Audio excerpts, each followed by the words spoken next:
తెలుగువారికి ప్రత్యేక రాష్ట్రం ఉండాలని దీక్షభుని ప్రాణత్యాగం చేసిన మహనీయుడు అమరజీవి పొట్టి శ్రీరాములు గారి పేరును ప్రతి ఒక్కరూ నిత్యం తలుచుకునేలా చేస్తుంది కూటమి ప్రభుత్వం.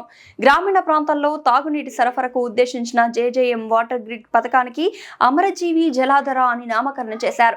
ప్రతి మనిషి జీవితంలో ఉరుకుల పరుగులన్నీ అన్నపానీయాల గురించి ఉంటాయి.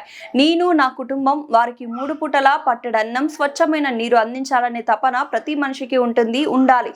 కానీ నేను నా కుటుంబం అనే దగ్గర ఆగిపోకుండా సమాజం, నా ప్రజలు, నా రాష్ట్రం, నా భాష అని గలమెత్తి తెలుగు వారికి ప్రత్యేక రాష్ట్రం కావాలని చివరి శ్వాస వరకు పోరాడిన మహనీయులు శ్రీ పొట్టి శ్రీరాములు గారు పేరును ప్రతి ఒక్కరు తలుచుకునేలా చేయాలని రాష్ట్ర ఉప ముఖ్యమంత్రి, పంచాయతీరాజ్ గ్రామీణాభివృద్ధి శాఖ మంత్రి శ్రీ పవన్ కళ్యాణ్ గారు నిర్ణయించారు.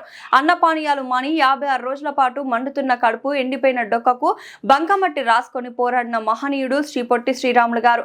అలాంటి మహామనిషి త్యాగానికి నివాళిగా అమరజీవి జలాధర అని ఖరారు చేశారు.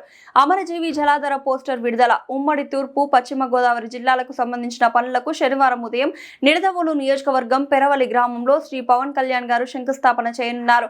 అమరజీవి జలాధర పోస్టర్ ను ఉప ముఖ్యమంత్రి పవన్ కళ్యాణ్ గారు శుక్రవారం సాయంత్రం మంగళగిరిలోని క్యాంప్ కార్యాలయంలో విడుదల చేశారు.